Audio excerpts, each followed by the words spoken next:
पाएं हर खबर सबसे पहले सिर्फ लाइव टुडे पर। सब्सक्राइब करें और बेल आइकन दबाएं। कृषि कानून को रद्द करने की मांग को लेकर दिल्ली के बॉर्डर पर किसान आंदोलन का आज 16वां दिन है।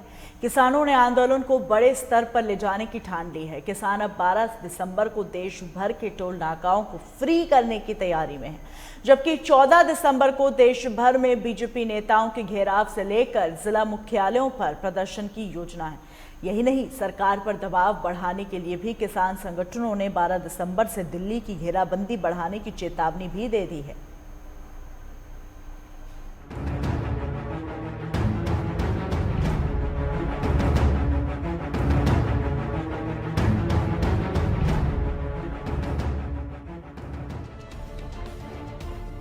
कृषि सुधार कानून को लेकर दिल्ली की अलग अलग सीमाओं पर प्रदर्शन कर रहे किसानों के आंदोलन का आज 16वां दिन है।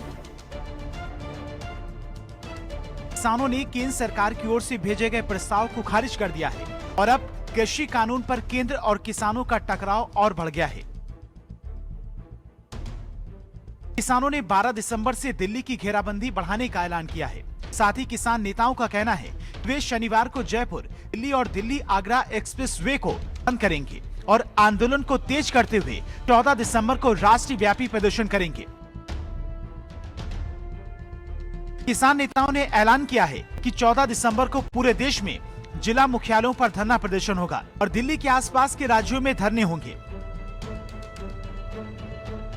12 तारीख को पूरे देश में टोल प्लाजा फ्री कर दिया जाएगा और 12 तारीख को या उससे पहले दिल्ली जयपुर हाईवे को बंद कर दिया जाएगा। किसानों ने रिलायंस और जियो के सभी प्रोडक्ट का बायकॉट करने की भी अपील की है। 14 तारीख को हर जिला मुख्यालय पे 14 तारीख में मीटिंग होगी। जो लोग यहाँ नहीं आ सकते वो वहाँ पे ज्ञापन देंगे। इस मसले पे चूक कह रही कि उन्होंने किसानों से बात नहीं करी। किसानों को लेते हैं, किसान अपनी बात रखते, एमएसपी को इसमें कानून में लेकर आते हैं, एमएसपी पर कानून बनता, तो ये चूक सरकार से रही है। किसान का एक ही प्रस्ताव है, 3 बिल वापसी हो, एमएसपी पे कानून बने और जो और बहुत मसले हैं उन पर बातचीत करेंगे। वहीं केंद्रीय कृषि मंत्री नरेंद्र सिंह तोमर गुरुवार को मीडिया से मुखातिब हुए और एक बार फिर किसानों से आंदोलन खत्म करने की गुजारिश की। कृषि मंत्री ने नए कृषि कानून को निरस्त करने की संभावना से एक तरह से इनकार करते हुए किसान समूहों से इन कानून को लेकर उनकी चिंताओं के समाधान के लिए सरकार के प्रस्ताव पर विचार करने की अपील की है।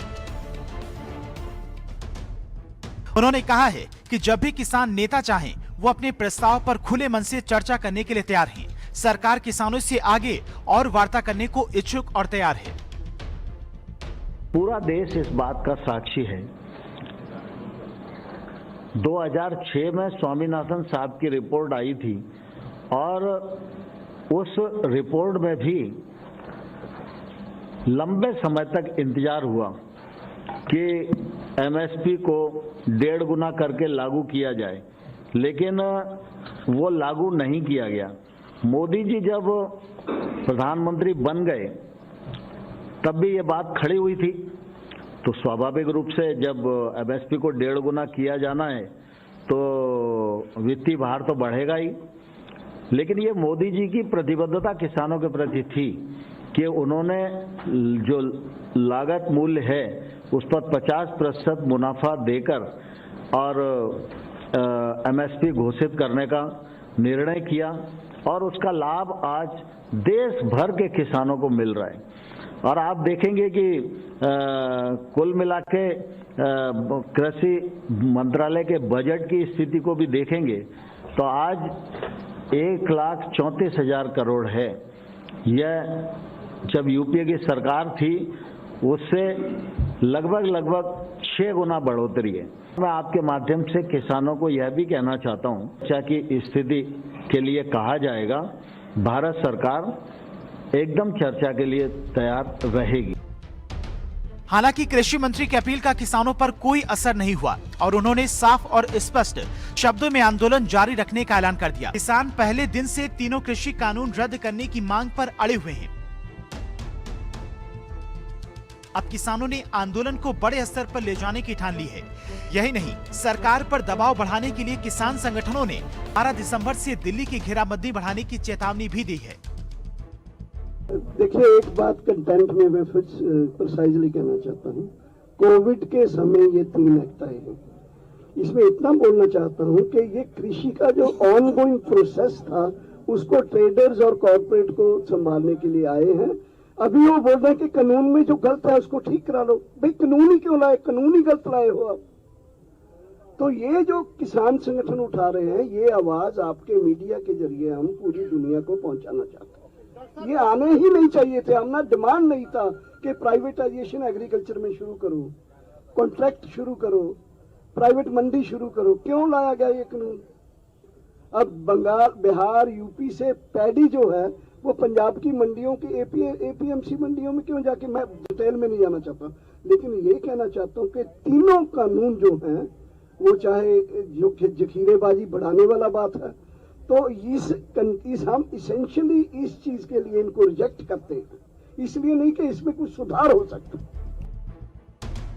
सरकार और किसानों में बातचीत से अब तक कोई हल नहीं निकला है। वहीं सिंधु बॉर्डर की रेड लाइट पर धरने पर बैठे किसानों के खिलाफ पुलिस ने एफआईआर दर्ज की है। किसानों पर सोशल डिस्टेंसिंग का पालन न करने और महामारी एक्ट और अन्य धाराओं के तहत मुकदमा दर्ज किया गया है। किसान 29 नवंबर को लामपुर बॉर्डर से जबरन दिल्ली की सीमा में घुस आए थे और सिंधु बॉर्डर की रेड लाइट पर बैठ गए थे। वे रोड को ब्लॉक करके बैठे हैं। किसानों के खिलाफ एफआईआर 7 दिसंबर को अलीपुर थाने में दर्ज की गई थी। और बता दें कि केंद्र सरकार के कृषि कानूनों के खिलाफ सिंधु बॉर्डर पर किसानों का आंदोलन 16 दिनों से जारी है। किसानों की मांग है कि सरकार कृषि कानून को वापस ले। वहीं सरकार संशोधन के लिए तैयार है। सरकार का साफ कहना है कि वो तीनों कानून को वापस नहीं लेगी। दोनों पक्ष अपने अपने रुख पर अड़े हैं, जिसके कारण टकराव बढ़ता जा रहा है। सरकार की ओर से किसानों को समझाने की कोशिश की जा रही है, लेकिन किसान अपनी मांगों से पीछे हटने को तैयार नहीं है। ऐसे में सबसे बड़ा सवाल यही है कि आखिर सरकार और किसानों के बीच बात कैसे बनेगी। Bureau report, live today.